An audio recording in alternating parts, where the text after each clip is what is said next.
G'day humans, welcome to the safe space for dangerous ideas. Here's a doozy for you of a dangerous idea. Let's say that you are a medium-sized country, medium-sized power, and a gigantic superpower that could wipe the floor with you begins to bully you, cajole you, coerce you, intimidate you. Your natural reaction is to push back and bully them a little bit, so they bully you a little more, and you bully them back. But you know that at the end of that long chain of escalation, they will win. What do you do?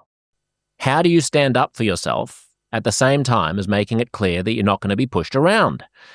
This is a scenario that could apply to Canada's current situation with regard to the United States as much as with regard to Australia's situation vis-a-vis China.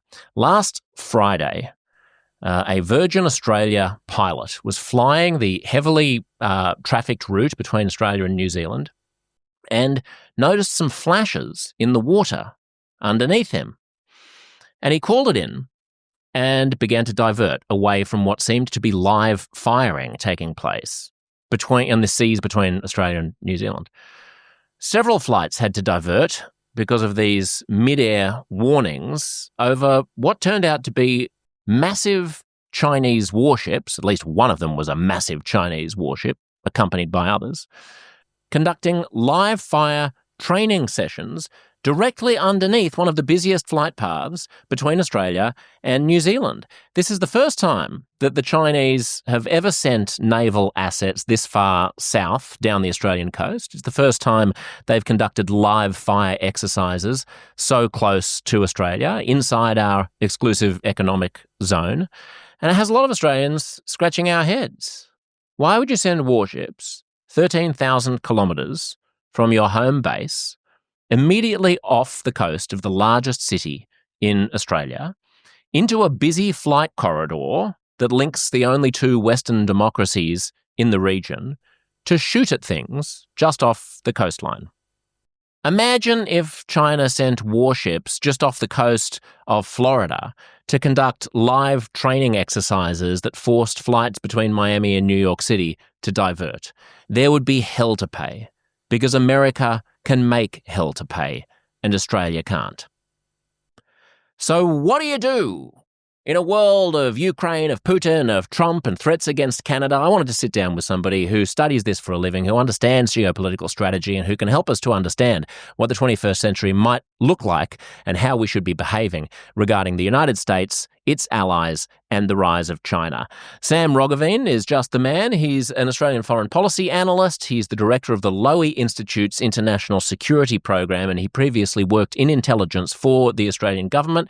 His book is called The Echidna Strategy.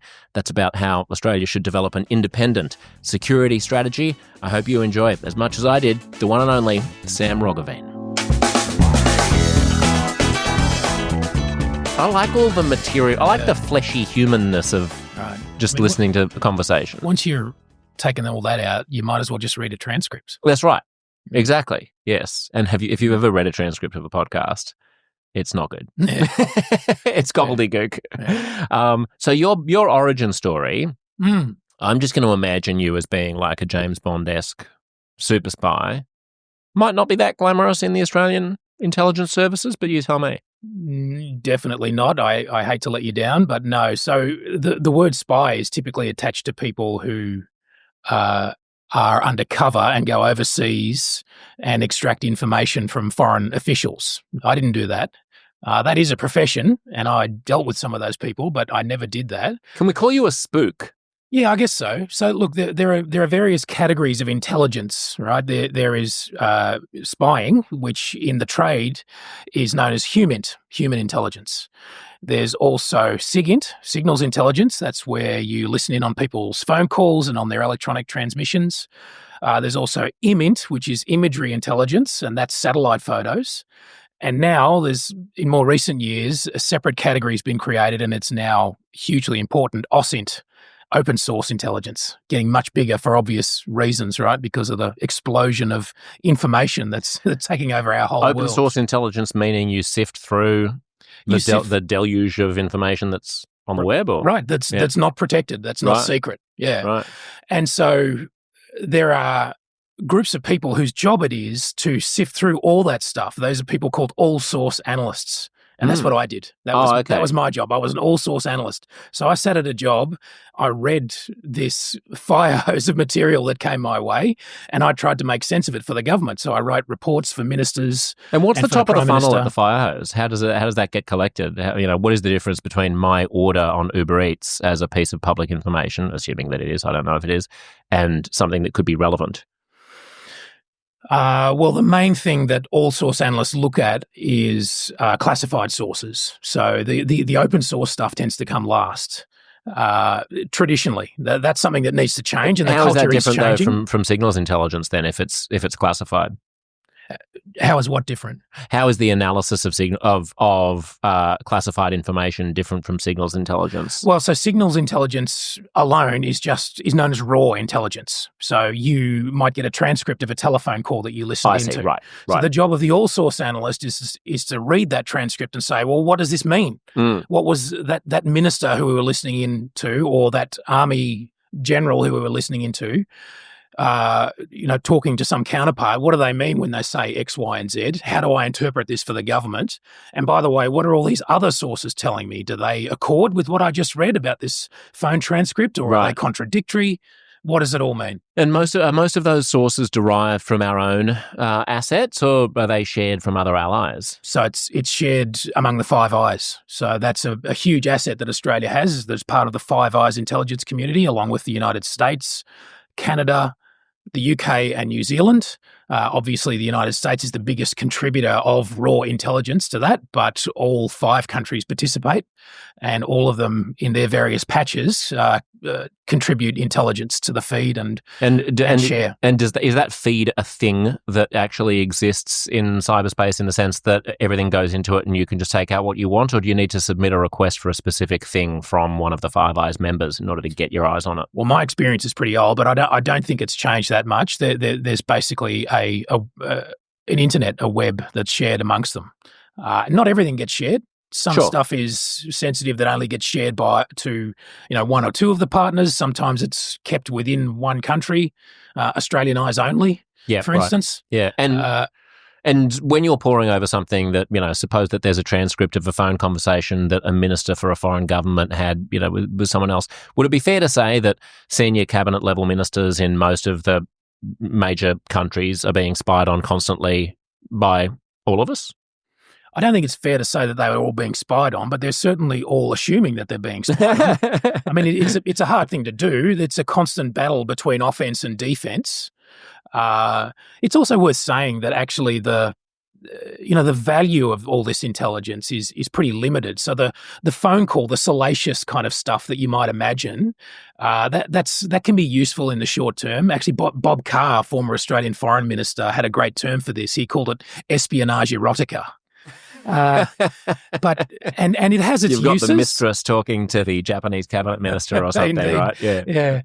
It has its uses. So, for instance, if I was still an analyst and I had to produce a briefing for a minister who's going off to negotiate with a foreign counterpart, then a week later, let's say, then that intelligence material about, say, phone calls that they've been making a week earlier, extremely useful, could turn the negotiation in Australia's favour. But the big picture issues, the kind that I'm guessing we'll get into later about China is rising, America is in relative decline, what's happening to NATO.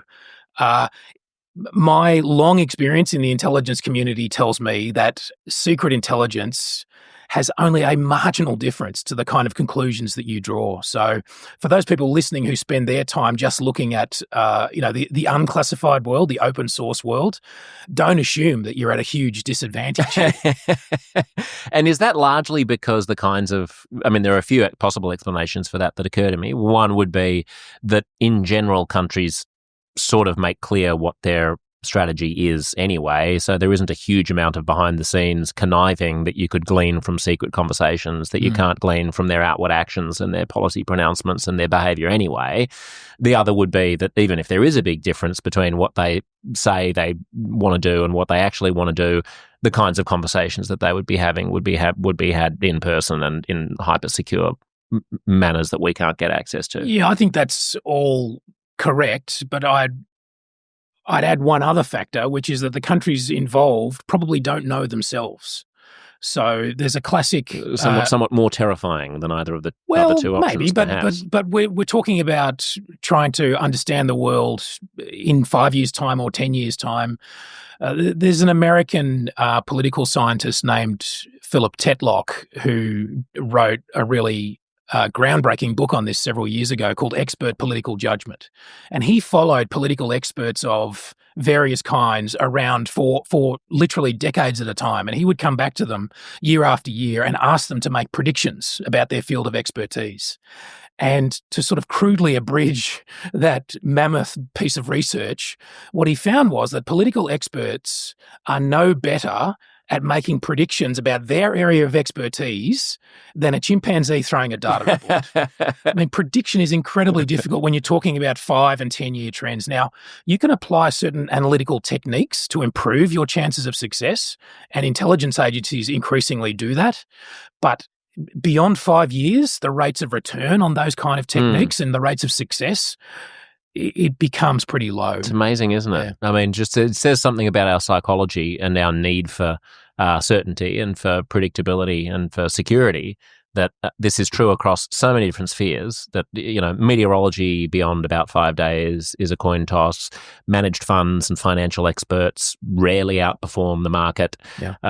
Or you can look at field after field after field where we're just not a lot better than random. Yeah, meteorology is an interesting example because in the intelligence studies field, and this is a whole field of research, right, in the intelligence world, there's a classic distinction made between puzzles and mysteries. So meteorology I would class as a puzzle, but let me put it in another term that's sort of more in my field of geopolitics. So if you ask the question, how many nuclear weapons does North Korea have? That's a puzzle. Which is to say that we don't know the answer, but it has an answer. Yeah, right. And we could find out if we try hard enough.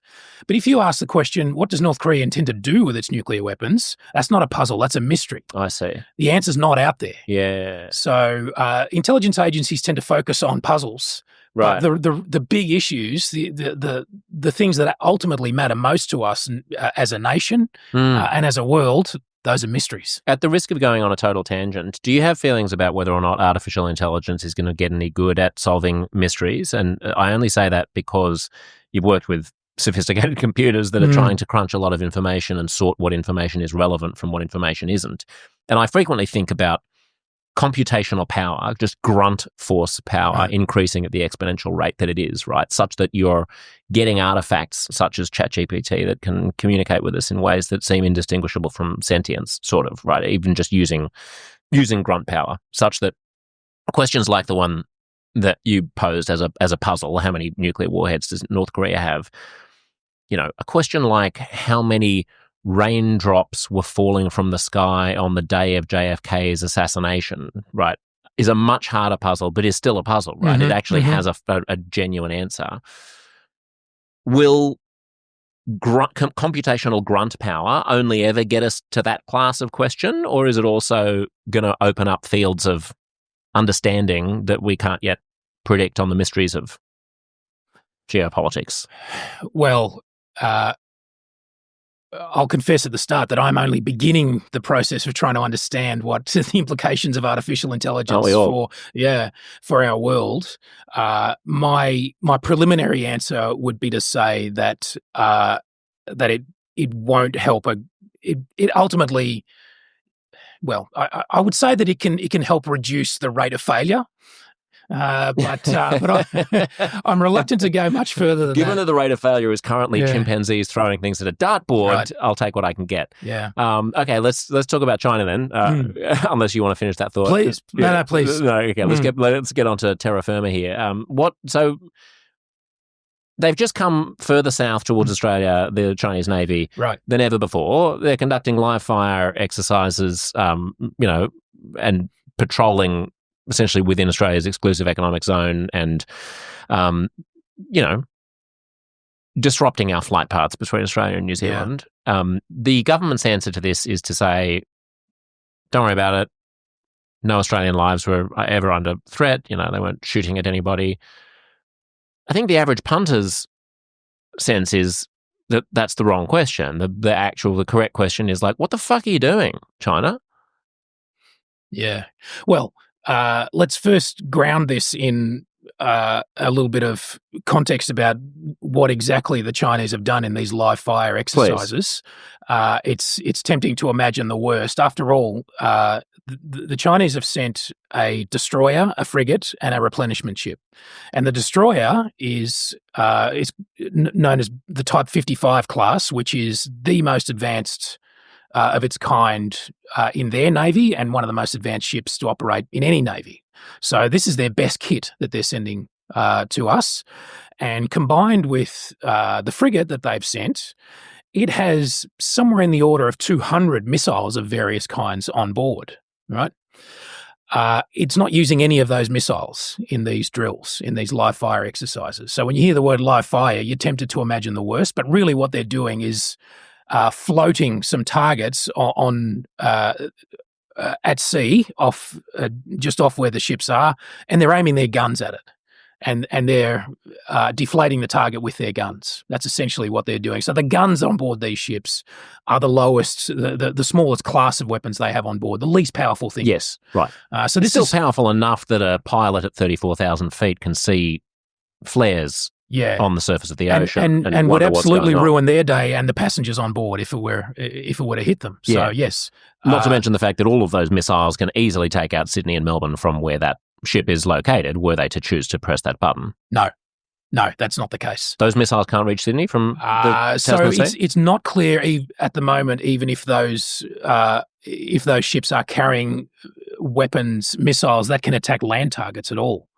Oh, okay. So basically, Peter Hartcher wrote that those missiles on that ship can reach Sydney and Melbourne. Well, he knows more than I do. I'm not sure he does know for sure. We don't know that they were loaded, but the point is, it's a big ship that has big guns on it, and those missiles can surely have a range of 1,000 to 2,000 kilometres. Well, again, it depends on what they have on board. So there are certainly plans to arm those ships with missiles that can attack land targets. Right. It's not clear at the moment whether that particular class of missile has entered service yet. I see. That's literally a different piece of equipment, is it? To shoot at a plane than it is to shoot at absolutely. Shooting at a plane and shooting at a land target is a very, very different thing. And it's not clear that certainly not this frigate. The frigate is purely armed with air defence weapons.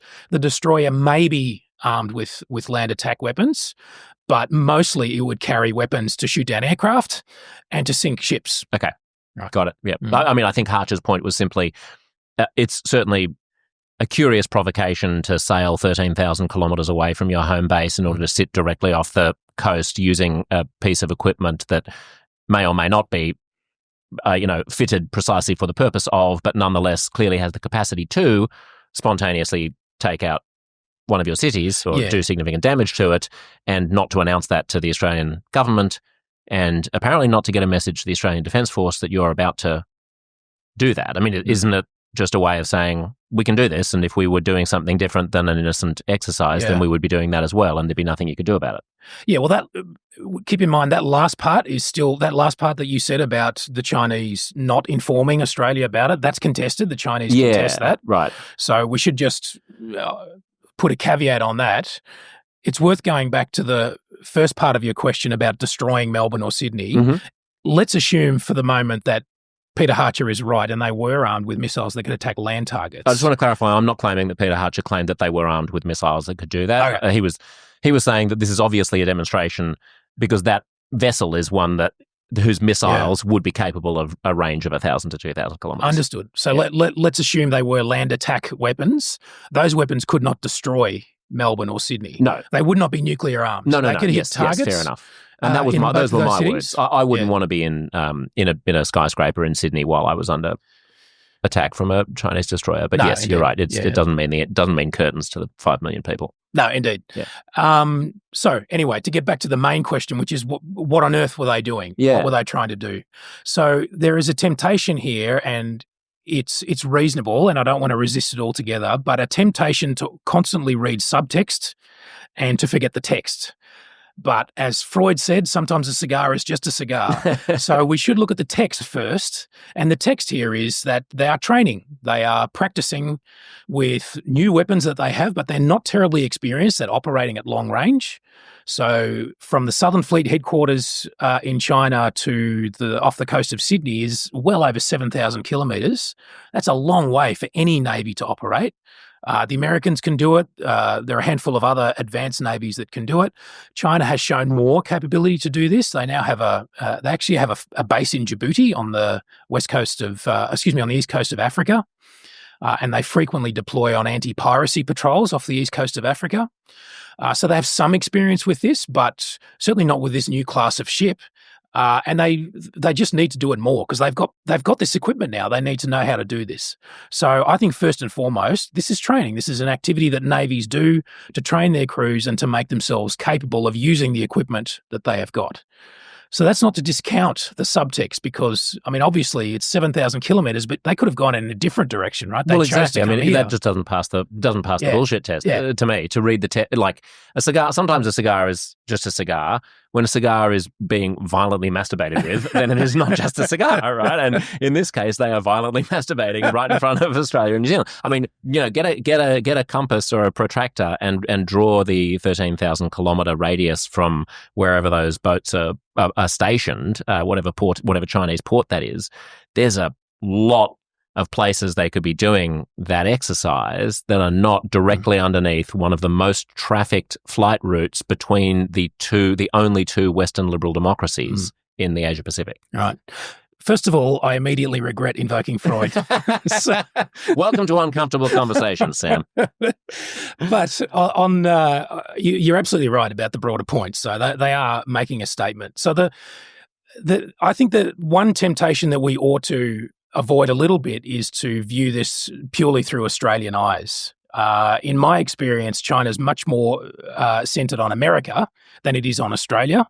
So this may not be, certainly not solely a message to Australia and may not even be a message to Australia at all. It's a message to America and also a message to the region more broadly that the Pacific is not an American lake anymore. China aims to be a regional leader, aims to eventually succeed the United States as the undisputed leader in the Asia Pacific. You can't do that without having a large navy. And here is a signal that we are now challenging America as far away as the east coast of New South Wales.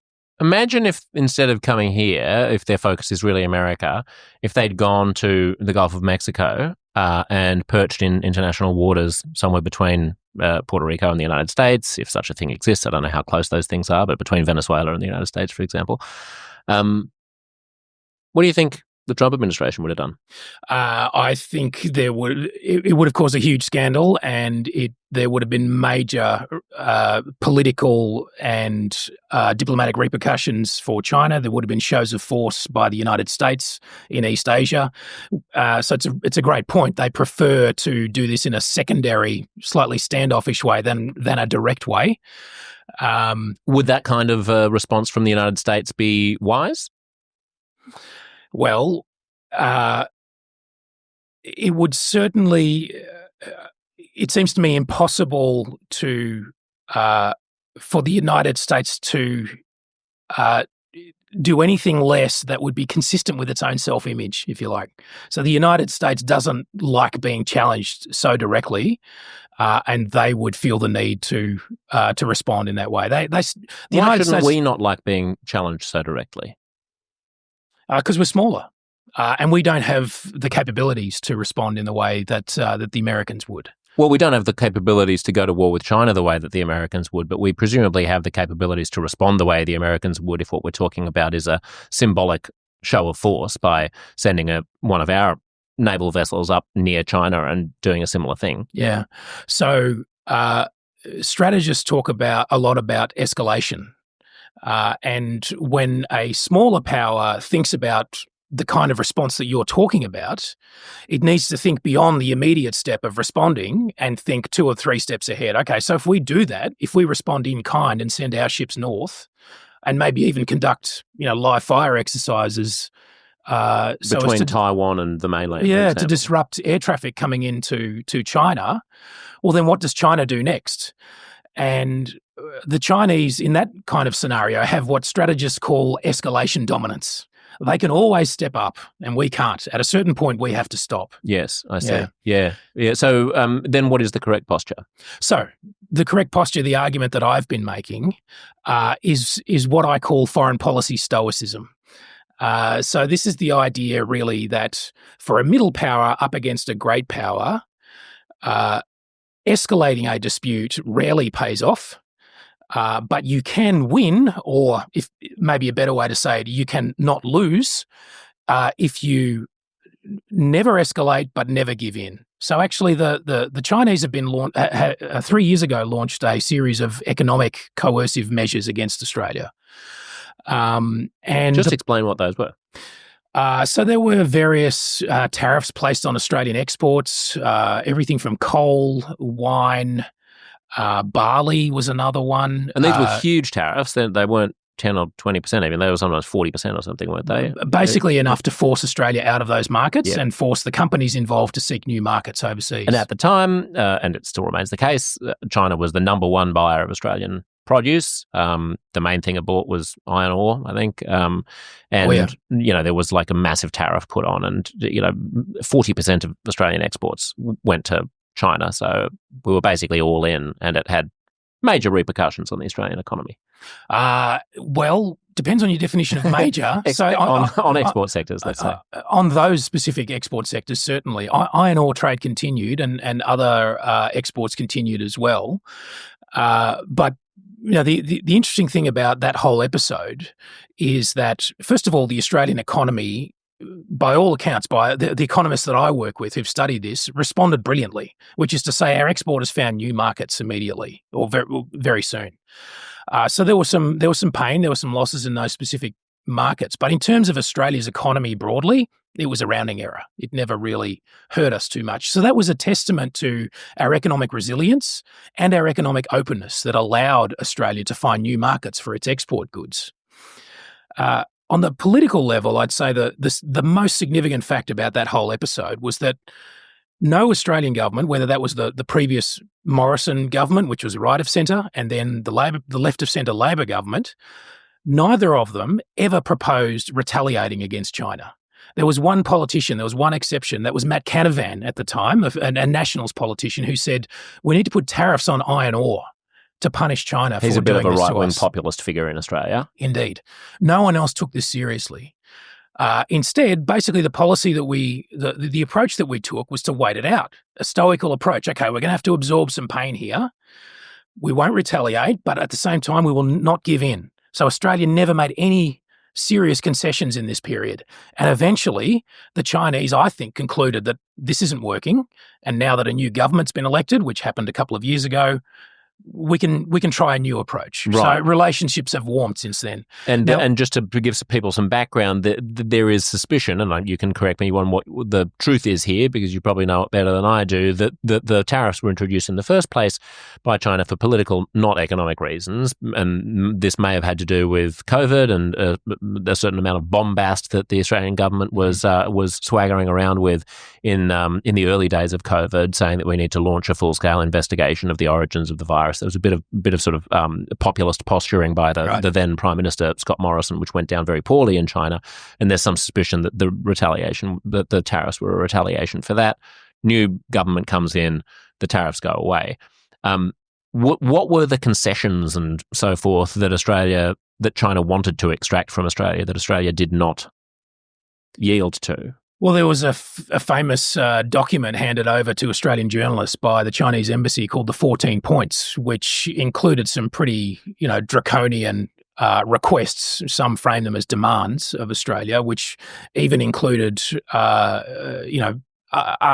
getting the government to change the editorial lines of certain think tanks, who were critical of China, and all sorts of other measures, including some economic issues around foreign investment by Chinese companies.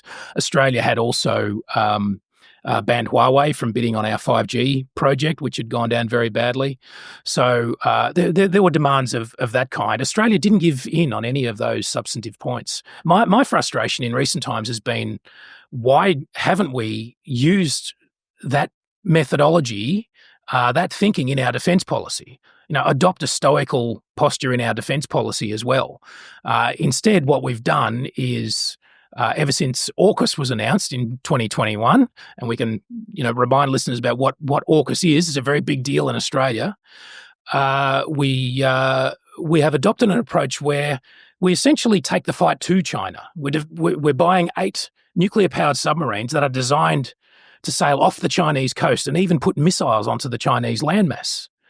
So it's essentially an idea that Australia needs to have the ability to punish China, rather than simply absorbing pain in the way we did during the economic coercion campaign, and waiting China out through a policy of resilience and stoicism. Isn't implicit in that strategy an assumption that China will never be a belligerent? I don't think so. I think we can expect China to be assertive and even aggressive. More than assertive or aggressive. I mean, well, we don't. It strikes me that you certainly don't want to antagonize a great power if you worry that your antagonism towards them is going to trigger them into starting a real fight with you. If, on the other hand, you live in a universe in which they're going to start a real fight with you either way, then your antagonizing them is a price worth paying in order to make sure that you're as well defended as you can be. Well, it's first of all, it's very possible to defend yourself very well without having the ability to strike, to fire missiles at the Chinese mainland. If you end up in a war with them, you probably want to be able to fire on their mainland. Actually, I don't think so. Then why are we getting them? Because we want the ability to hit the Chinese mainland. But what use is that if it's no use in a war? Look, it's of some use in a war. I just don't think it's a very essential capability, given that we're talking here about, opportunity cost. The more you spend on that thing, the less you spend on something else. I see. I would much rather see Australia spend its defence dollar on essentially making it impossible for any foreign power, but, we're talking about China here, to operate safely in the air and maritime approaches near Australia. Right, I see. And that's why, that's why this latest episode with the Chinese warships is so important. The Prime Minister is absolutely right when he says the Chinese have done nothing illegal. We can't stop them doing what they're doing. We can't stop them operating in international waters and even doing gunnery practice. But what we can do is set the terms on which they come here. And when we have a defence force that is strong enough to, in the worst possible case, take care of any such flotilla, if we need to, then the Chinese know that these kind of deployments are happening on our terms. And in effect, that happens in the opposite direction as well. Australia routinely sends ships into the South China Sea. We sometimes sail naval ships through the Taiwan Strait. But we do that knowing very, very clearly that if war started an hour later, those ships would be sent to the bottom. Yes, right. And so what you're talking about, do we have, by the way, the capacity to take out a Chinese ship in the Tasman? I mean, suppose if we just wanted to spontaneously go crazy and start a war? Yeah, I think we do. Yes. We need to improve those capabilities. And one thing we're doing at the moment is introducing a whole new class of stealthy anti-ship missiles, which would be very useful for that kind of contingency. Stationed on what? Mobile or on land? Yeah. No, fired from aircraft primarily. Yeah, but also surface ships and submarines. Okay. Yeah. And what is our current, because you mentioned AUKUS, we should probably just pause on AUKUS for a second, and maybe a way to get into AUKUS is just to give me and everyone an understanding of what is the current defence capacity of Australia. I mean, you called us initially a small country, then you called us a medium-sized country. By some metrics, we're one of the most significant military powers in the Pacific. Then it depends where the Pacific begins and ends and who is in that club and who is out of that club. Where does Australia stand on the, I suppose, the rankings of the region? Yeah, well, typically Australia is thought of as a middle power. So we are gosh, you've caught me on the hop. I don't know where we stand in the OECD, Yeah, you but don't we're need one of the top 20, I think 14th largest economy in the OECD. Yes. So Australia is a significant international economy, significant military I think we're player. nearly one of the top 10 economies in the world. Could be. Because I remember we were there was it was conceivable that someday we would like be in the G7, you know, depending on how quickly we could grow. But nonetheless, yes. But just in terms of our military equipment, is there a comparable country that you can think of? Like, presumably we can get into a war with New Zealand, no problem, and they're toast. That may also apply to Indonesia. It may apply to, I don't know, Malaysia. It definitely doesn't apply to China. Does it apply to Japan? I don't know. Perhaps in terms of military weight, Canada is a good comparison.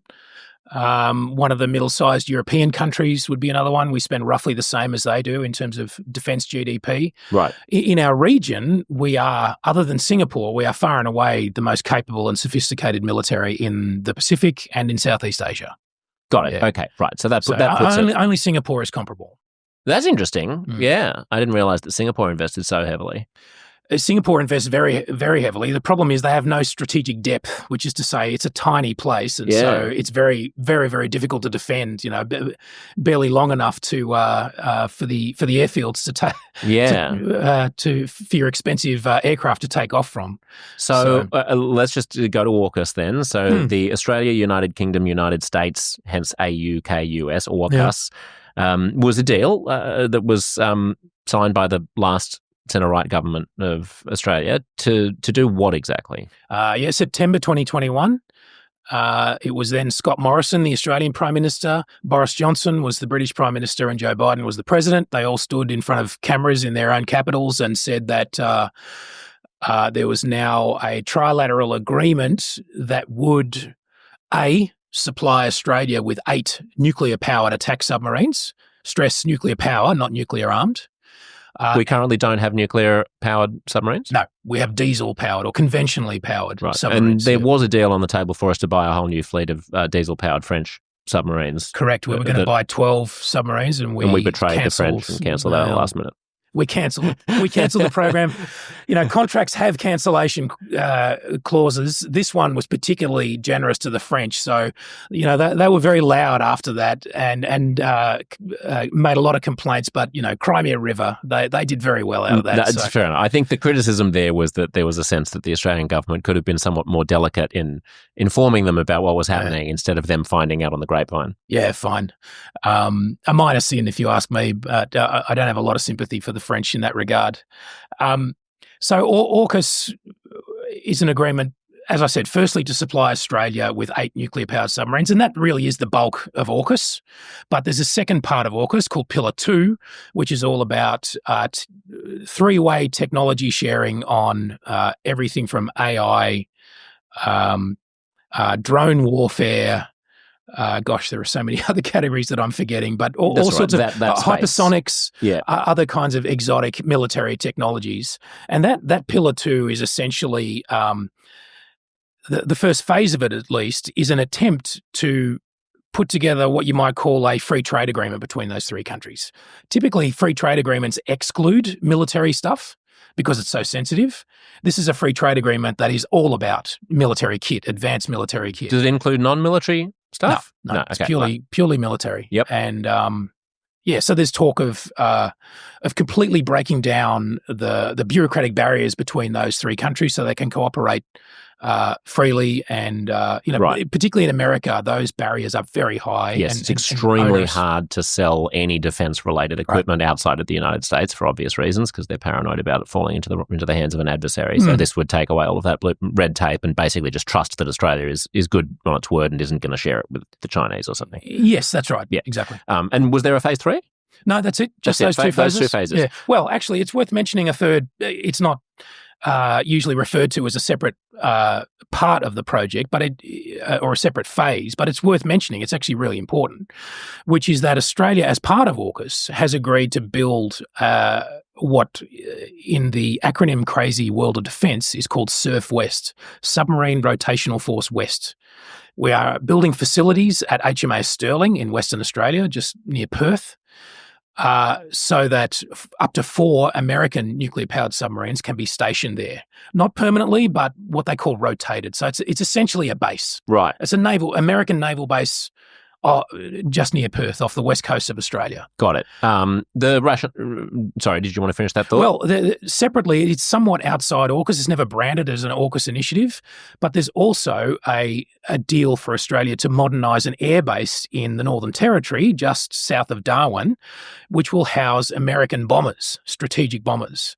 Now, the important thing about those two things, the submarines and the American bombers, is that not since World War II has Australia hosted operational American forces. We've always hosted Americans for training and for exercising, but these two deals mean that if there's a war, the US will be using Australian bases to conduct missions. So if there's a war against China, American bombers will be taking off from Northern Australia, American submarines will be operating from out of Western Australia, and they'll go back there to rearm and refuel, et cetera, et cetera. Mm-hmm. In turn, that means they'll be targets. Got it.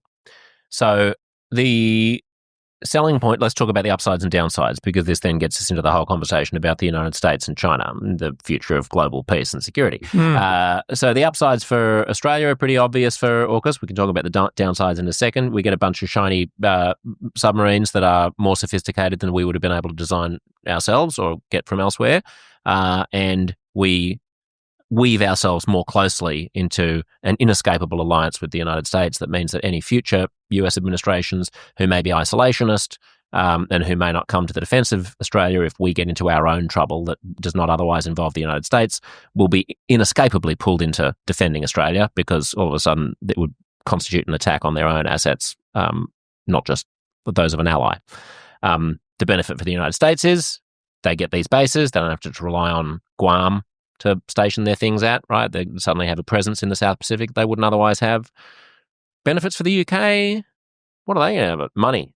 Purely commercial, I think. Yeah, okay. Yeah. I mean, the Brits have talked about having a sort of semi-permanent submarine presence in Western Australia as well, but given the demands on, Royal Navy forces in Europe, given the Ukraine-Russia war, that seems hard to imagine them being stationed there. Yeah. Downsides. So downsides for the United States are what of AUKUS? I don't think there are any downsides for the United States, but I question some of the upsides that you've listed. What's wrong with those upsides? What do I got wrong? Well, I don't think AUKUS does tie the United States more closely to Australia. So the upside... Oh, these are the upsides for Australia. Yeah. But you don't question the upsides for America, that it's useful for them to have bases in Western Australia. It has some benefits. Yeah, I think the motivation for the submarine base, for instance, in Western Australia is more to help Australia out, to familiarise us with the technology and to make sure that when our submarines come along, starting in 2032, that we're ready to operate them. Oh, I see what you're saying. Right, yeah okay. Because we're going to be presented with a whole bunch of equipment that we've never used before. So now we can learn the ropes before they arrive. Yeah. Can we just pause on the question of whether or not this is actually going to happen? Yeah. So 2032, you say, it's not around the corner. No. It's not 2026. It's quite a long way away. The US, as I understand it, has the right to walk away from this penalty-free. Yeah. So I'll start by saying that in my observation, that the skepticism about AUKUS in Australia, actually, this is worth saying to your American listeners, because I don't think Americans who are familiar with AUKUS would understand that there is opposition to this in Australia and there is skepticism about it.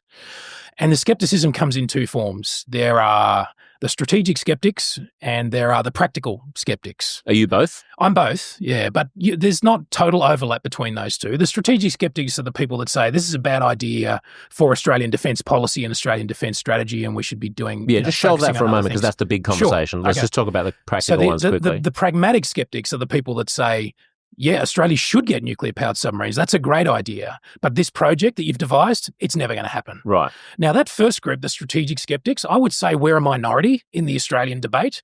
That second group, the pragmatic skeptics, I'd say they are the overwhelming majority in my observation of the people that follow defence and who comment on defence. In fact, it's hard to find anyone who isn't paid to be optimistic about AUKUS that is optimistic about AUKUS.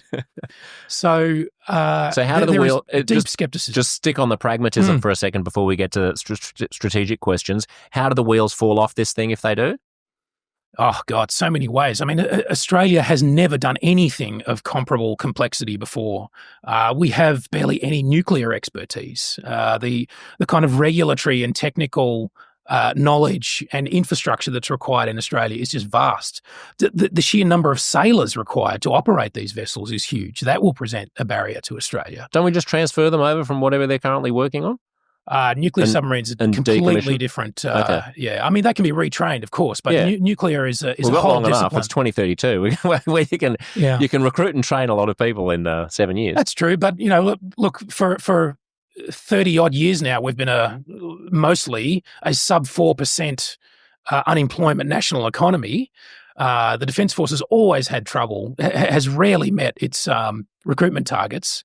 It's not going to get any easier for them. Right, I see. Yeah. And then what about the questions about whether the things, because let's assume that you can train them up, or let's assume that, that America can, if it's peacetime, America can provide us with people who can at least do a portion of that training or overseeing, then what about the possibility of the submarines never being delivered in the first place? Yeah, so the big unanswered question here is the capacity of American shipyards to produce enough submarines to meet both Australian demand and American US Navy demand. So the Americans got their own plans for how big they want their submarine fleet to be by the middle of this century. They now need to produce all of those submarines plus 3 and maybe 5 Virginia-class submarines for Australia. That's a big lift for the United States. It's not clear at the moment whether their shipyard capacity is going to increase enough to be able to do both. Do you know how big their sub-fleet currently is? I think it's in the order of 60 attack submarines and 12 ballistic missile submarines. Those are the submarines that carry America's nuclear deterrent. Right. Yeah. And do we know how many they want to build? How many more they want to build by the middle of the century? They basically want to modernise. They want to roughly stay as is. So they're going to dip because old boats will be retired. Yeah. But then the plan is to bring it back up to, I think, around 66 by the middle of the century. Okay. Yeah. I mean, it doesn't sound like it should be beyond the capability of the United States to build themselves a dozen and us a half dozen. Yeah, a decade or two.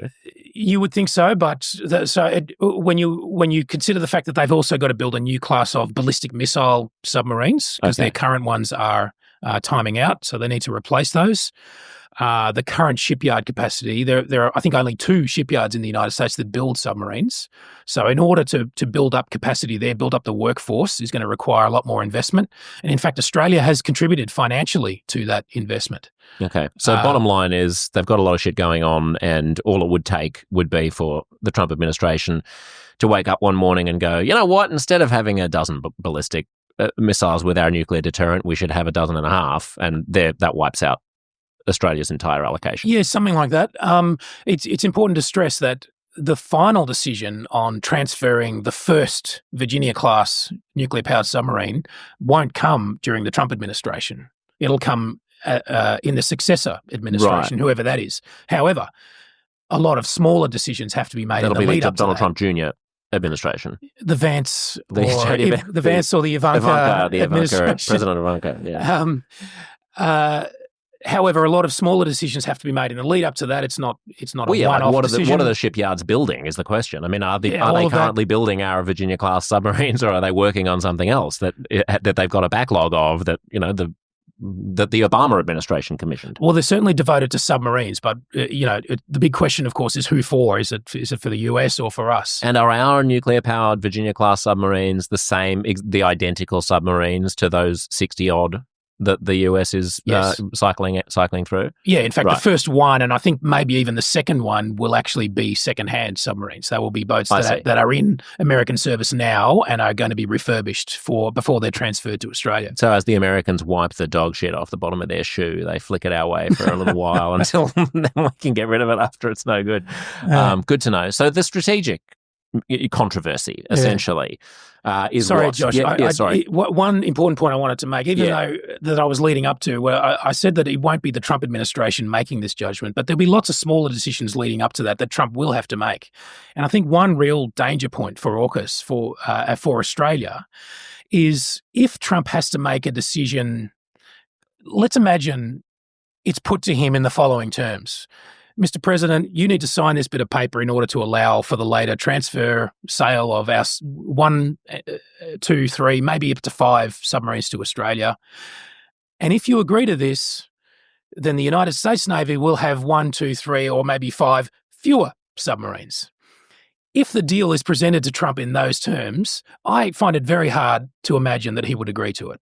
So he could exercise that veto even then. Even though it's not Trump making the final decision, he could slow it down or scupper it because it's simply not in his worldview to supply submarines to an ally if it means America having fewer submarines. If he is not the person doing the deal and he is not the person in power when the deal is actually finalized, why is his signature on anything?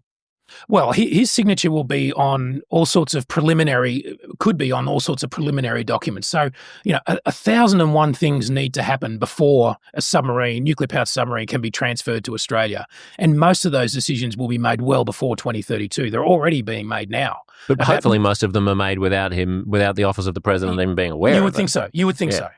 So I'm just. I mean, this is what Doge is all about. We're supposed to get rid of the red tape. Right. We're red tape. Just let the Aussies have the subs. We don't need to keep signing pieces of paper. They did the deal. Get the subs out the door. Come on, Elon. Let's see how far. Let's see how far Elon gets in the world, in the sort of Byzantine world of American military exports. It's really difficult. So stoicism and sort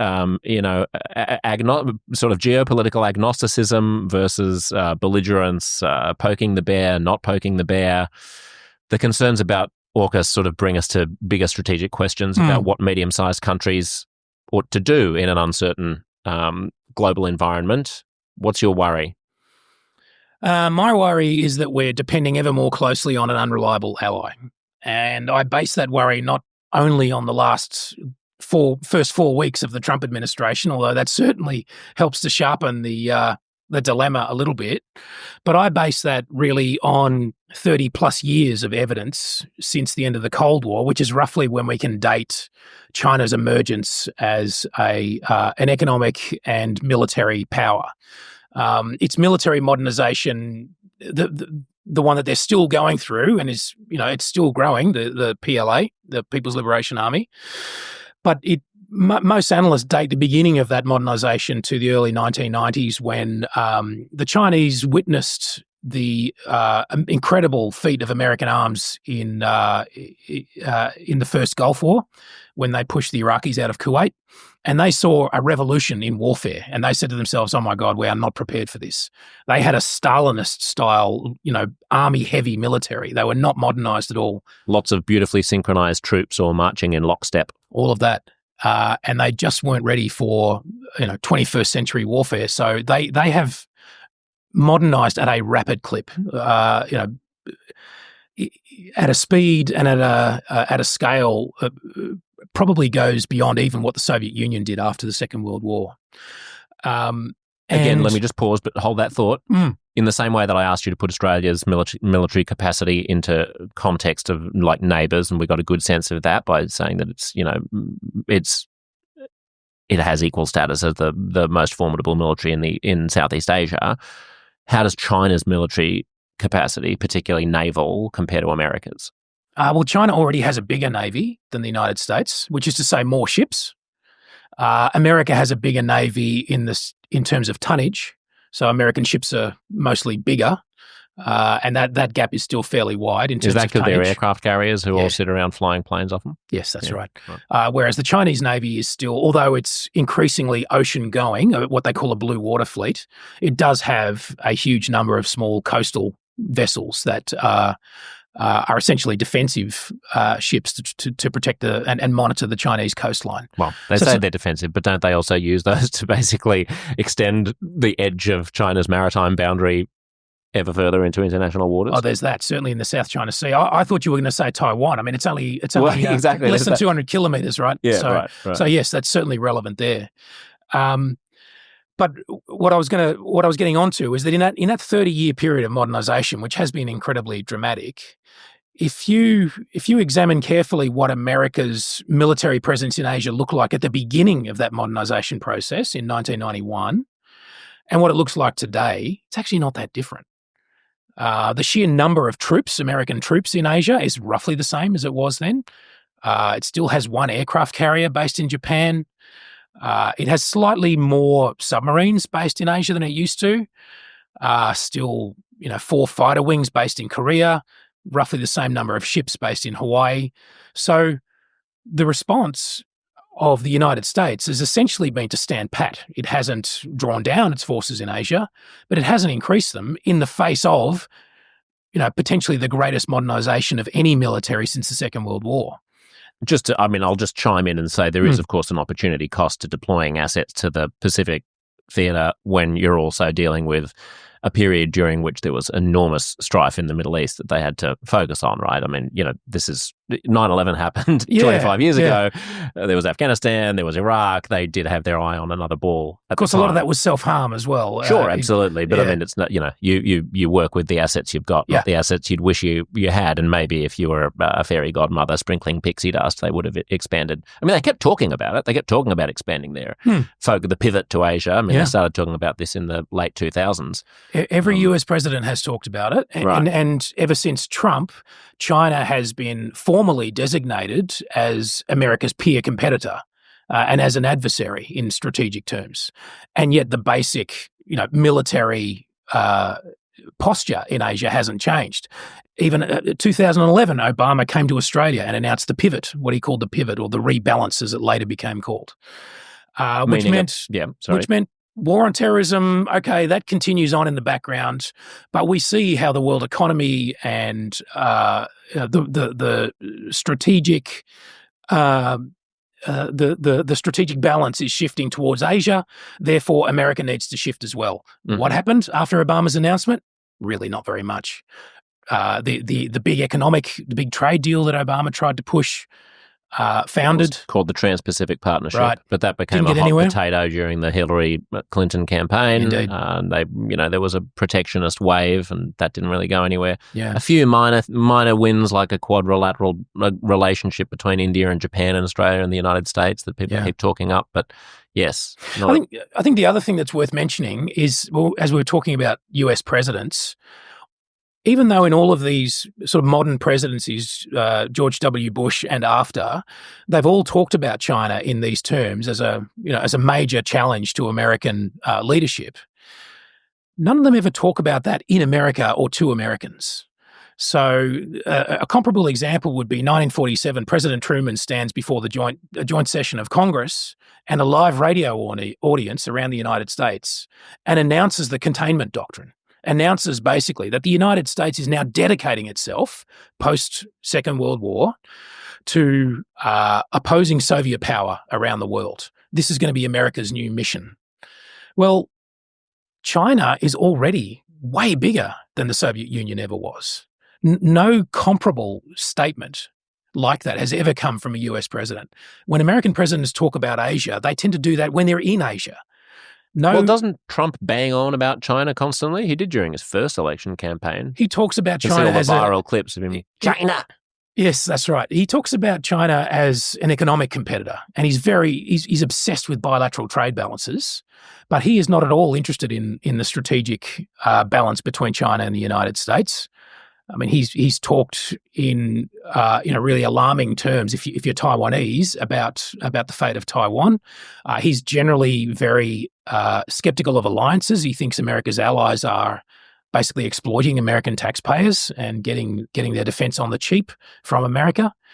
So he's not entirely untrue, even though I think he's going about it in an appalling fashion. Yeah. It is true that one reason why Western Europe has been able to have such cushy social safety nets for so long is because they haven't had to plough as much money into defence as they would otherwise have had to had there not been an American security guarantee. Well, actually, I think they could keep their cushy social safety nets and yet still defend themselves without America. Pay higher taxes for it. They pay higher taxes, but also the dials have to be balanced somehow. Yeah. I mean, we're probably getting off the point here, but the Europeans spend their defence dollars terribly. Oh, do they? Oh, yeah. Oh, okay. Just dig on that for a moment. I mean, it's a market that's roughly the size of the United States in defence terms, and the overall sum that Europeans spend is less than the US, but still pretty healthy. I don't have the number to hand. Right, but there are more people in the European Union than there are in the United States. Yeah. The economy is about the same size. They could invest what the US does. Except so many of these countries insist on maintaining their national defence industries. So the United States has one advanced fighter aircraft, for instance. The Europeans have 3. I see. So it's all terribly inefficient. Yeah. So basically everyone has to do whatever the French do because the French are never going to do what anybody else wants them to do. So everyone in Europe should just join whatever the French have got. Actually, nobody does. The French just go it alone, and then the British, sign deals with the Italians, for instance. The next generation of British fighter aircraft is going to be a project with Italy and Japan. Really? Yes. Why don't they do what the French are doing? Because they just can't agree on what they want, the mission of the aircraft, what it should look like, what it should be capable of doing. I mean, there's a long history of this in Europe. Right, okay. What should, just briefly, the priority of a European defence strategy be? Well, I think it should be to consolidate. This is easy to say, incredibly difficult to do, but to build a European army and build European defence industries. Right, but that should that be focused on policing people smuggling flows across the Mediterranean? Should it be focused on projecting power into the Far East in case of war with China? Should it, what's the priority? If you're a... Russia, in a word. Yeah, it should be focused on deterring Russia. That's it. That's all that European nations should be focused on. Do you reckon they'll get their shit together? By the skin of their teeth. I mean, it kind of looks like in fits and starts it's happening. And we shouldn't forget that the Europeans collectively have an economy that's 10 times that of Russia. So they should be able to get their shit together. Yeah. They have no excuse. Well, it's a collective action problem, isn't it? I mean, it's like it's a sort of a game theory thing of the Russians can always play Estonia off Portugal or something. But of course, the whole point of NATO is to get around that collective action problem. Yeah. Article 5 of NATO says an attack on one is an attack on all. So that problem should have been solved by now. Should have. Mm. The problem about pieces of paper with writing on them is that everybody has to believe that the writing actually reflects what will happen in the real world. Yeah. And the current state of politics, especially in the United States, doesn't give one great faith that NATO means anything anymore. Yeah, I don't think the Europeans can now seriously believe that if Russia attacked Europe, that the United States would automatically come to Europe's defense. No, and I mean, it depends. There's a lot buried in that phrase, if Russia attacked Europe, right? I mean, if Russia sent its air force to bomb Paris, then Trump would feel aggrieved and outraged and it'd all be on. But there are more sophisticated... I think so, yeah, because it'd be a snub and he doesn't like being disrespected. But there are ways of doing things that people who are playing three-dimensional chess can do, and, we saw it, Putin's good at this stuff. But it's worth extrapolating here. If we bring it back to the Pacific, if the Europeans are having these worries, why shouldn't we? Why shouldn't we, in the same terms, think about whether the United States really would come to Australia's defence in the worst possible case? Okay, but I mean, then let me make the analogy that disfavours your strategic position, which would be that the only reason why Europe finds itself in the situation that it's in is because many people, including Angela Merkel and other leaders at the time, didn't take seriously early acts of Russian aggression. They didn't take seriously Georgia and other indications that Putin was not appeasable, that there was nothing that they could do that was going to get his eyes off the prize, and he would just keep pushing as far as he could push, and ultimately he has done so. Why isn't the analogy to the Pacific region that you have to draw a line in the sand when China's firing shit in the Tasman Sea between Australia and New Zealand? They will keep pushing, and they're just going to end up engulfing as much as they can. unless we draw some serious lines in the sand first. You absolutely have to draw a line in the sand. But implicit in that thinking is that should worse come to worse, you'll win, right? So you need to have the capabilities to win if it does come to a shooting match. And if you think that's not possible, then actually you probably need to move your line.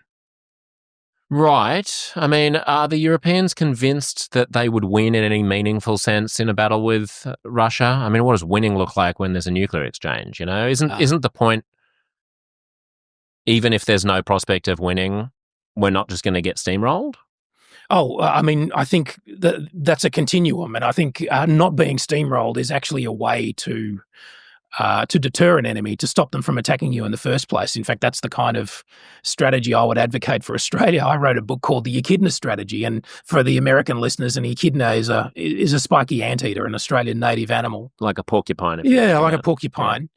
And basically the premise there is that you win by not losing. An echidna, a porcupine, has no capacity to attack, to be a threat to anyone. But if you mess with it, you're probably going to get hurt and you won't achieve your objective. Or at the very least, it'll be incredibly painful to achieve your objective because we try to make ourselves indigestible. Right. So that is a valid, I think, form of deterrence.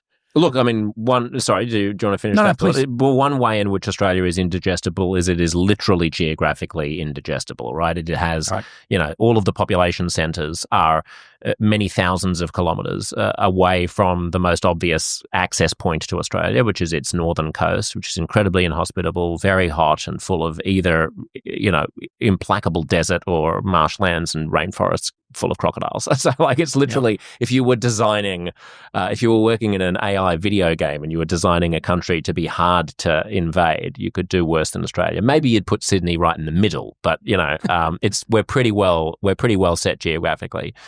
The problem that I have never found adequately answered by people who use that as a justification to be sanguine is we have about 6 weeks of fuel. We have 6 months of pharmaceuticals, maybe 12. All you have to do is blockade us, and we're fucked, aren't we? No. Okay. So what you're touching on is a source of real debate among defence analysts. I have back and forth with people on Twitter all the time on this subject, and there are many learned articles written about this subject. But I'm really sceptical of the idea that Australia is particularly vulnerable to a blockade. First of all, geography helps us in a couple of ways. One is that, first of all, the sheer distance between us and China. Australia's single biggest defence asset is distance. Beijing's closer to Berlin than it is to Sydney. Wow.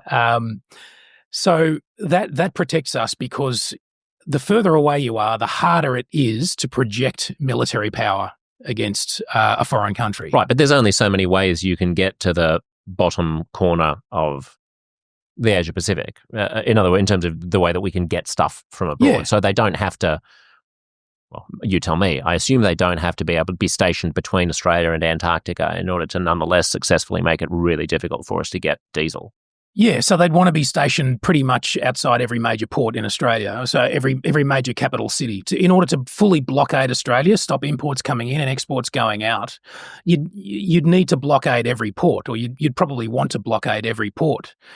That's incredibly resource intensive at that kind of distance. You're constantly sending ships down and relieving other ships that need to go home, and then they refuel and they come back again. You can't make an arc of a blockade, an umbrella across the top of Australia where you can detect container ships that are coming towards Australia and fire warning shots across their bow. Still incredibly expensive. And then you do it from the South China Sea, though, or the Malacca you can Straits. Do that from the South China Sea, but how does that help you in the Indian Ocean, for instance? Or how does that help you stop trade from the United States to Australia? And also, how does that stop airborne trade? So if you're talking about medicines, for instance, which you mentioned, those come on planes. Yeah. So you can't stop that unless you're prepared to shoot down passenger aircraft and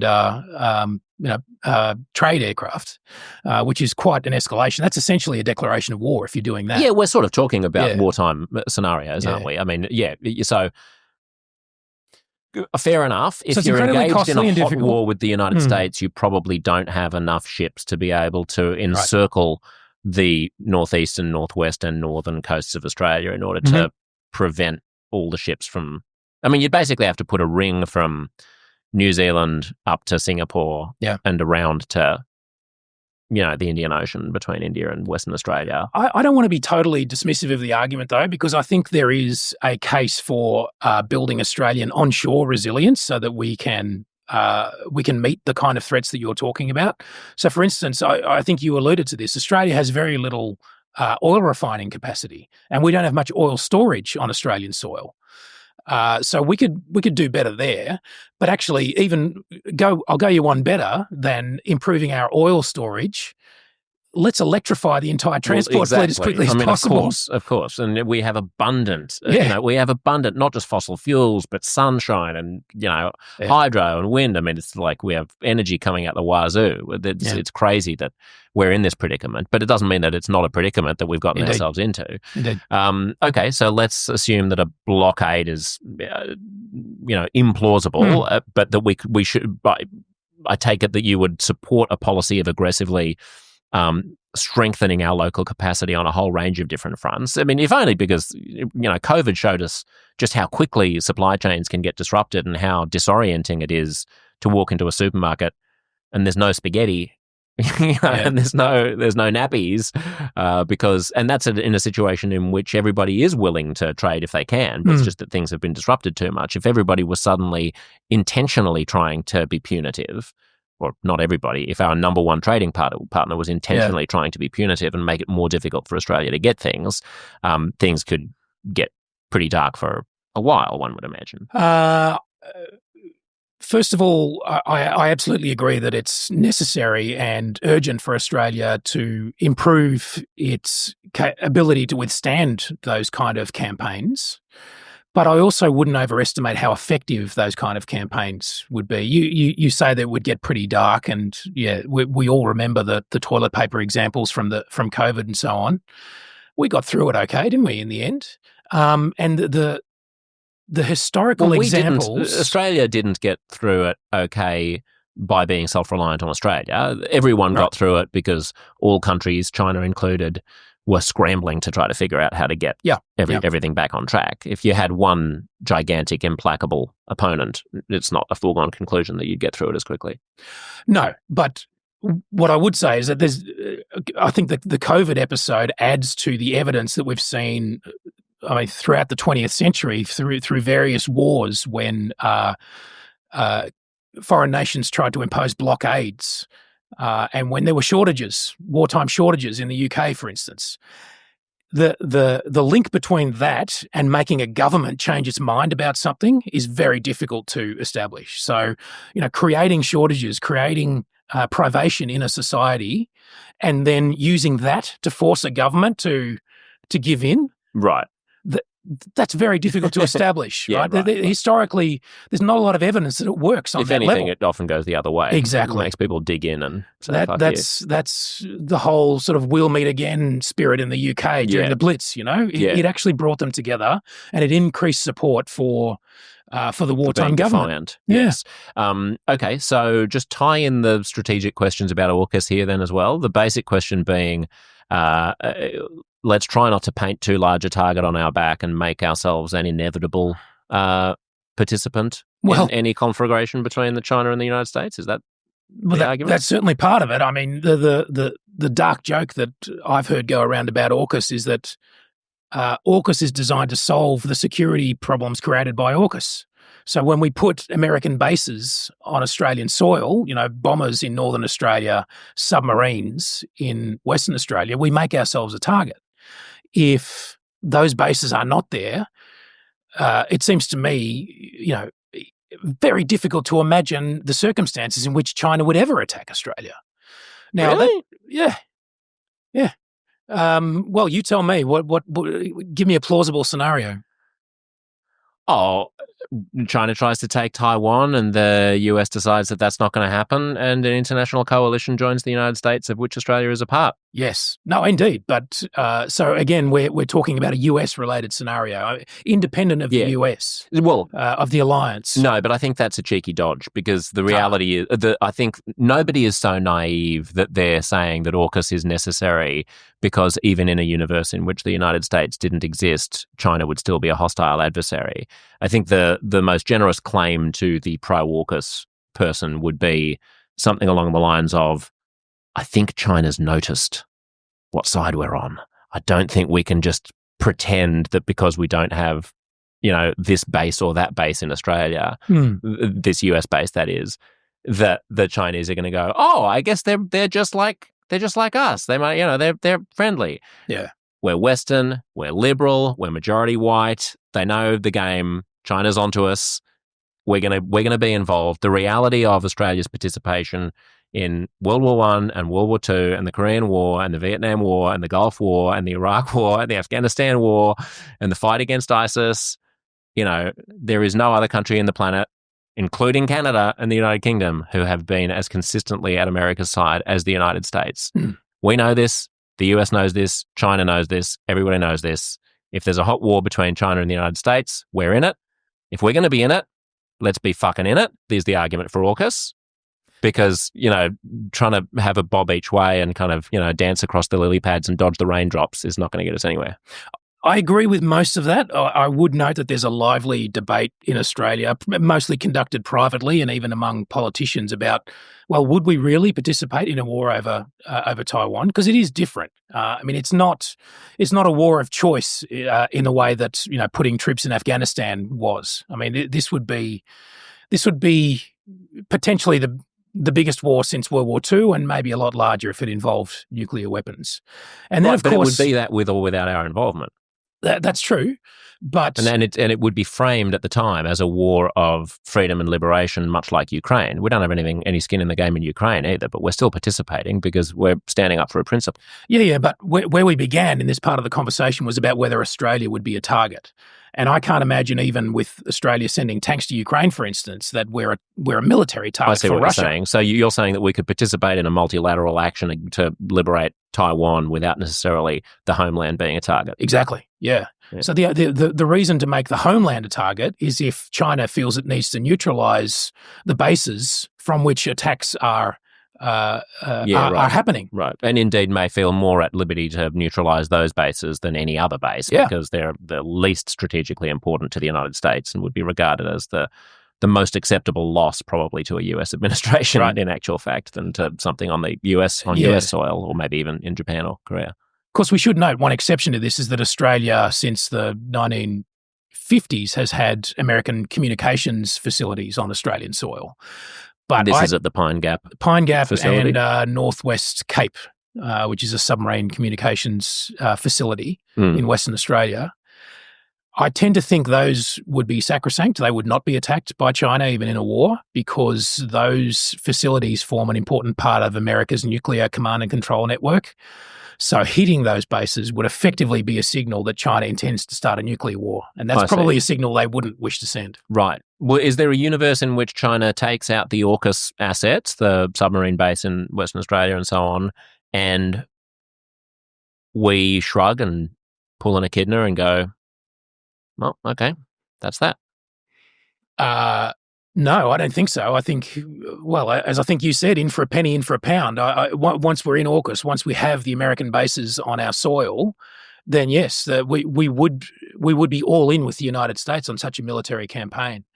The argument I've been making about the AUKUS nuclear submarine. So the government's this government and the previous government is at pains to always say this is a sovereign capability, right? So the submarines are ours. They're not just American submarines that we're borrowing. The Americans don't have a veto over how we use them. They belong to us. And in sort of purely legal terms, they're absolutely right. Of course they're ours. And we can use them as we wish or not use them as we wish. But we are now embarked on one of the most intimate technical, regulatory, strategic, doctrinal partnerships with a foreign military that any country could ever imagine. It seems to me very difficult to imagine that you embark on a relationship like that that could last 40, potentially 50 years, and that somewhere along that pathway, when the senior partner in that relationship says, excuse me, we'd like you to use your submarines on our behalf, that suddenly Australia then says, sorry, we're out. That seems to me very hard to believe. So, I don't know about the plausibility of that scenario, but I will grant you that it's inconceivable that the Chinese would not perceive the Chinese would regard that, rightly, I think, as a distinction without a difference, about in the sense that to say that that these are our sovereign submarines is a bit like a McDonald's franchise saying these are our hamburgers, not McDonald's hamburgers, because technically the name on the ownership slip of the franchisee is not McDonald's Corporation, or a Catholic a church that is embroiled in some kind of abuse scandal saying we're not this doesn't go back to the Vatican, we're completely independent, and the Vatican trying to wash its hands of it. We know these kinds of scenarios where there is a deep link and people try to absolve themselves of responsibility because of some technicality. It would always be perceived as a technicality by any adversary. I mean, yeah. So the question for me, and I want to get on to Trump in a moment before we lose you. The question for me becomes, how much of this is about faith and gut and trust and optimism and the vibe that you expect the next 100 years to have? And how much of this is a puzzle? How much is a mystery and how much is a puzzle, really? Because my gut tells me that some people's guts are saying leave no possibility for an emboldened China to dominate the region, and therefore do absolutely everything that we might need to do in order to bolster our defenses against a China that may or may not be committed to wiping us out regardless of what we do. So appeasement is not an option, and be all Churchillian about it. And then there are other people who in their guts just feel we're confecting this problem. China obviously has a right to have more power in the region than it has historically had, because it is a rising power, and that is just what rising powers assert throughout time. So don't derange it and derail it by being obstreperous. Allow it to expand its influence and manage that and work with it, and it's fundamentally all going to be okay. And to me, those are two basically different emotional outlooks about the mystery of the future, rather than right or wrong descriptions of a puzzle. Well, the future is a mystery, but there's a couple of things we can know with reasonable certainty. They say demographics is destiny. China is a huge country, 1.4 billion people, I think. Its economic growth is likely to continue. Who knows at what rate? But the chances of it collapsing economically are very small. We should assume that it won't collapse politically, that it will remain relatively coherent. So when you take those simple things into consideration, assume those to be true over the long term, then it's impossible to escape the conclusion that China is going to be a massive part of our future. This is a once-in-a-century shift of global power towards China. It seems to me impossible to resist. Now, you use the word dominate in regard to China. I think even with that, with the certainty of China's growth, further growth in mind, it is possible to weave a path in between those two alternatives that you sketched. That is somewhere short of Chinese domination, but also well short of just simply giving in to China and assuming that it will be dominant. I don't think it's possible to stop China being the leading power in Asia, but it is certainly possible to stop it from being the dominant power in Asia. And that is really the mission, I think, for Australia among many countries in the region. China is surrounded by other great powers. Even if we assume that the Trump trend continues and America fully withdraws from Asia, there are other great powers in the region that are going to have a big say, and they're going to frustrate China's ambitions. Who? India, Japan, India Russia. and Japan. in Russia, absolutely. Perhaps in future, a unified Korea. If we are in a future of American withdrawal, for instance, then some of those countries are going to get nuclear weapons as well. Japan and Korea will probably get nuclear weapons in that kind of a world. The interesting little ripple here for Australia is that the one bit of Asia that doesn't have a resident great power is Southeast Asia. So that makes it a more natural outlet for Chinese ambition, I think, because it's simply more, it's a little bit more vulnerable. Right, you know? right. I've written quite a lot now on the urgent necessity for Australia to get closer to Indonesia, because the only country in Southeast Asia that has the potential to become a great power and in economic terms is on track to become one of the top 5 biggest economies in the world by the middle of the century, that's Indonesia. Yeah, it's got more people than any other country in Southeast Asia by far. It's the closest big country to Australia. Exactly. Yeah. Has the same geographic strategic interest that Australia does. Effectively, what both countries want is that China never dominates maritime Southeast Asia. So that's an ambition I think they can pursue together. That's interesting.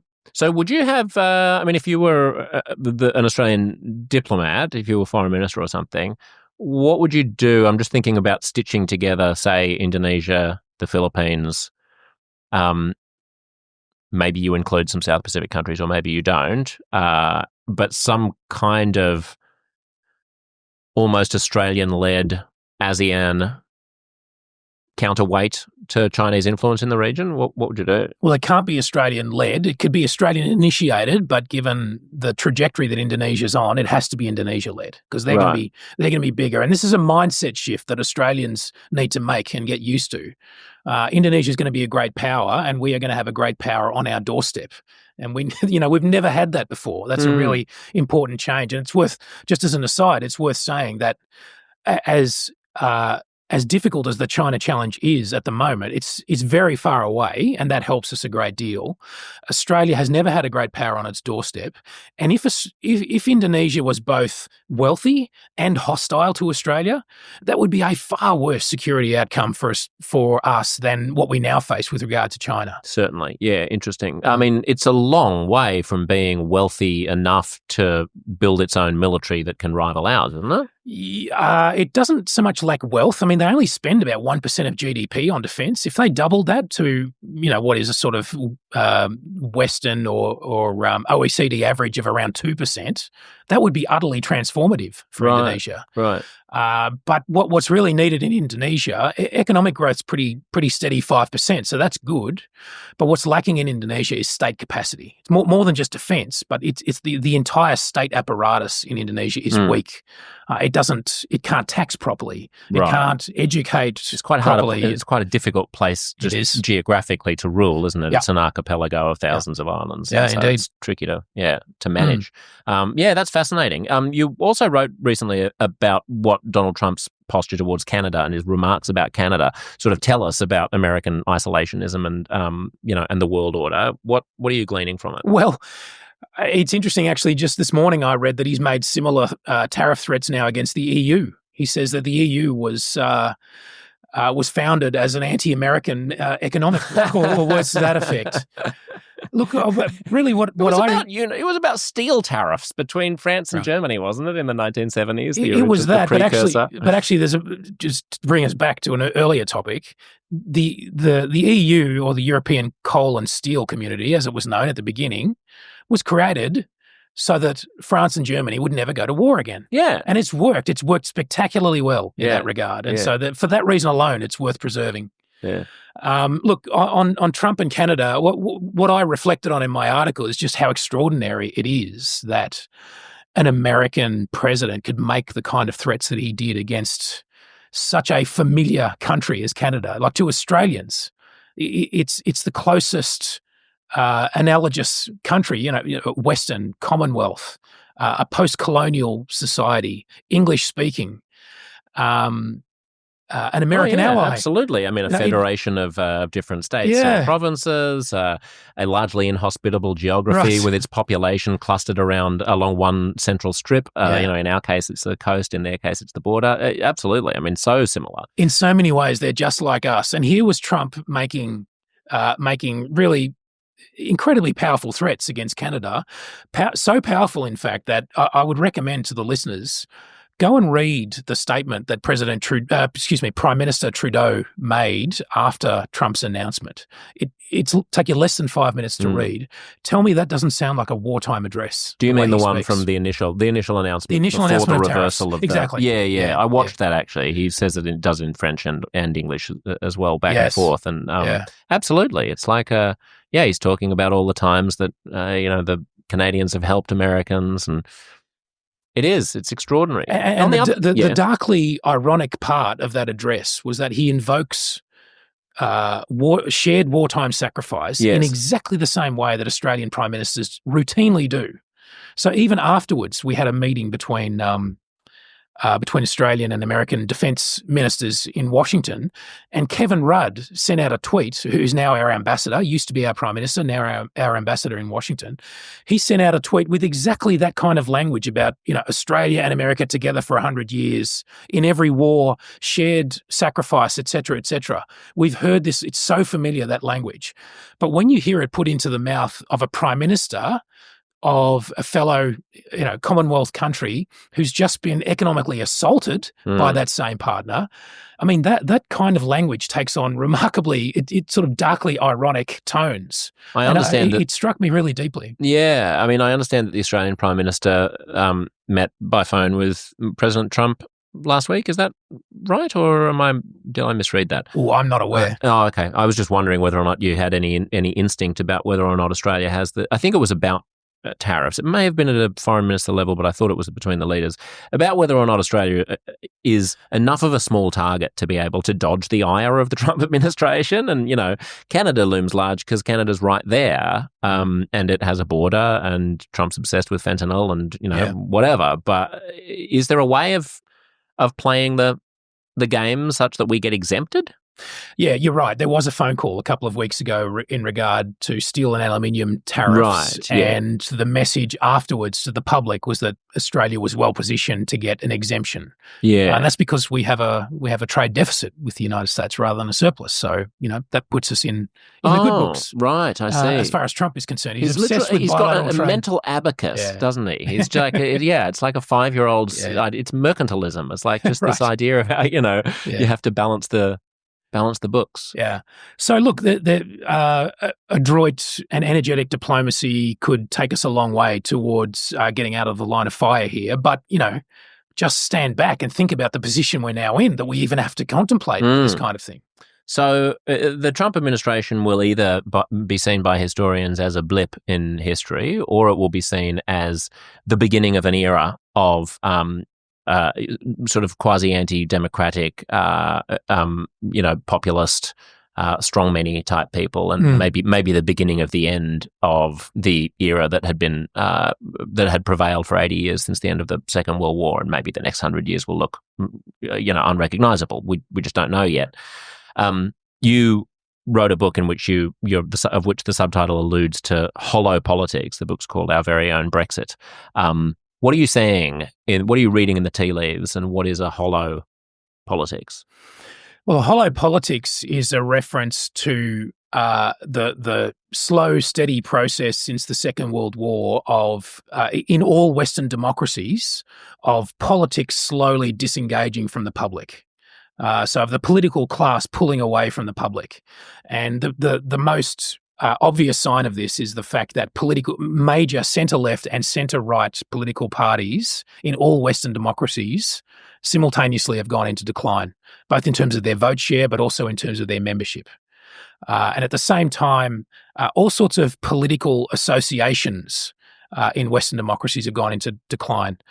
Unions, professional associations, churches are in decline. They have a sort of political role as well. NGOs have gone from being, mass organizations to being highly professionalized organizations. Essentially, politics during particularly the second half of the 20th century, ceased to be labor intensive and became capital intensive. Right? You need money more than you need people. And that pulled the public away from politics. And as a result, politics feels much more distant. In democracies, we get involved at election time, but otherwise, we are not involved. And phenomena like Trump and like Brexit in the UK, I think are can be best explained not by the rise of extremist forces. There's a lot of worry about populism, I know, in Western Europe in particular, but mainly by the dissatisfaction that the public feels about the fact that politics is being taken away from them and has been dominated by a political elite that, switches over by party, but otherwise stays roughly the same. Right, but what does it mean to say that it's taken away from them? Because the third way sort of consensus that arose in the 1990s after the end of the Cold War was this kind of Blairite, Clintonian sort of like, end of history, Fukuyama, whoop-de-doo. We've sort of solved all the big problems, really. And whether you're sort of a little bit right or a little bit left, we kind of know the contours of what a country ought to look like to be prosperous and peaceful. And to a large extent, they were right about that. And then along comes, I suppose, globalization and automation and the decline of manufacturing and the hollowing out of, steel towns in Appalachia or whatever you might have. What should the political parties have been doing other than the things that the populist right is now condemning them for not having done that would have solved this? I'm not sure they could have done anything. So I think what's happened over the second half of the 20th century is a kind of mutual withdrawal. So the public drew back from politics because they stopped joining unions, they stopped joining political parties, they stopped going to church, et cetera, all the things I talked about. For the political parties, when their memberships came under threat, there was really only one rational response. These are bureaucracies that want to survive. And so if you can't survive by mass membership, then you find other ways to survive. And do you mean that they've become policy instruments of corporations and donors? It's not quite that simple. Not that they're instruments of them, but they, like I said, they become very capital-intensive operations. So actually, a large membership base becomes an encumbrance rather than something unless useful. You're Barack Obama and you raise tons of money from people who are donating $50 or $20. Yeah, that's true. It's a good exception to the rule that politics has become. It's not an exception in the sense that it's become about money raising rather than about. Yes, I see. Yeah, but what I mean is that doesn't necessarily need to derange the politics or decouple political policy from the interests of the common folk.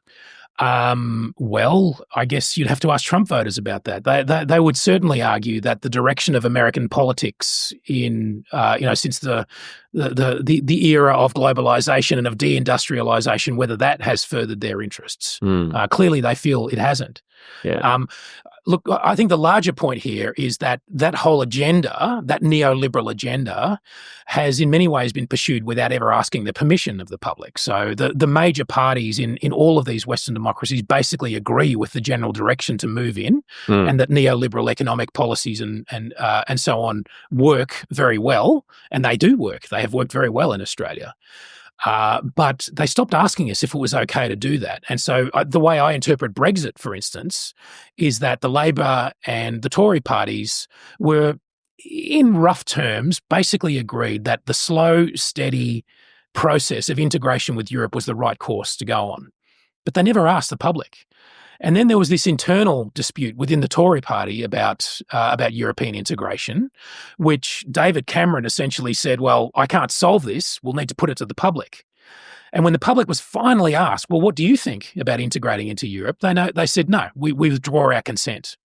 And the book that I wrote that you referred to earlier was basically saying that it's possible to draw an analogy with immigration in Australia. So immigration is a point of elite consensus in Australia, and I'm a great beneficiary. I'm a beneficiary of immigration in Australia. I'm a great supporter of it, but I'm worried that neither of the major parties, while they pursue very strong and aggressive immigration targets, we're one of the fastest growing countries in the world in population terms, thanks to our immigration program, and have been basically since World War II, really, right? I mean, more than half of the population has arrived since the Second World War. Since the Second World War, but especially since the Howard government. Yeah, so the 90s, basically, has been an enormous, immigration here is and it's massive. been enormously beneficial for Australia. Yeah. But no one's ever asked permission. There's a kind of implicit agreement between the two major parties. We'll maintain high immigration levels.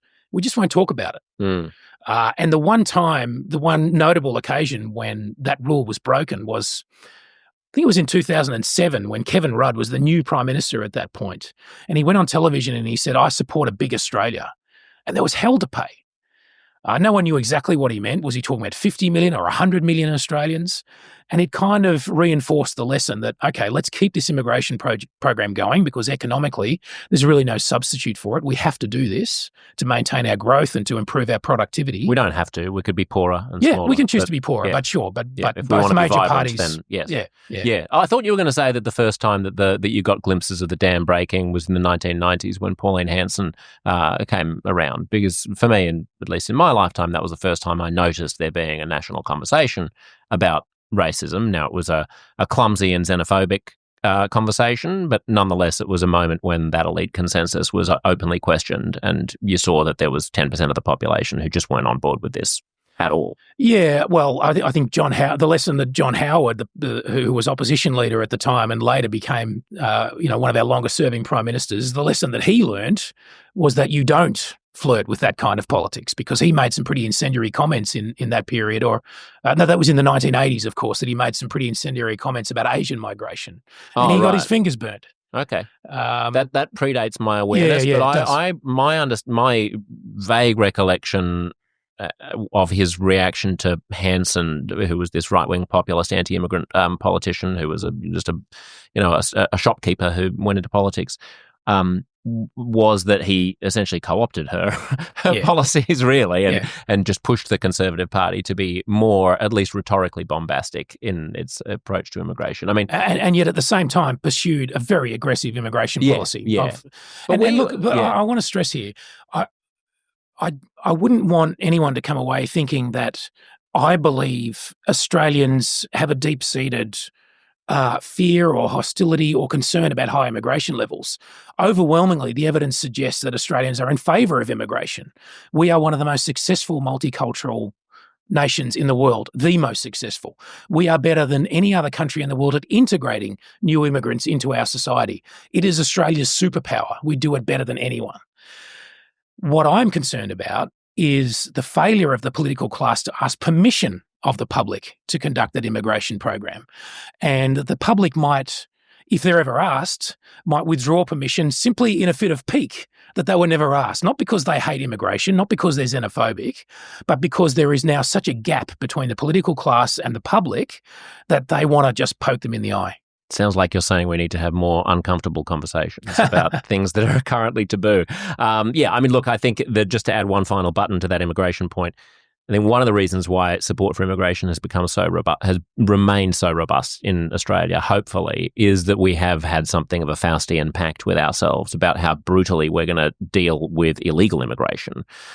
So that, I think it was Arthur Calwell, the first immigration minister, who said that, the price that you pay to win over the Australian, to get the support of this white country for large-scale immigration is going to be that they feel they have total control over who comes. They may not have any say in how many come, but that we know exactly who's coming and why.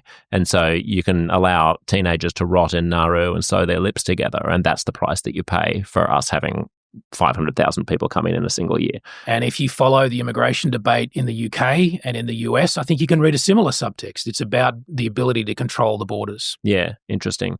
Are you thinking about the 21st century? If we're sitting here, once my primary school age kids are our age, does the world?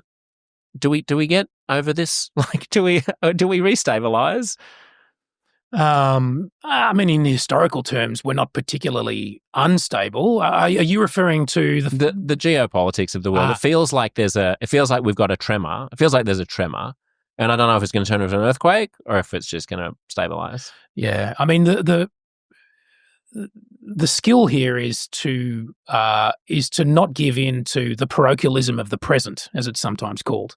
The other term that you could use is availability bias, right? So there's a tendency that we all have that when we're trying to assess a situation, we look at the most obvious evidence first, the stuff that's closest to hand.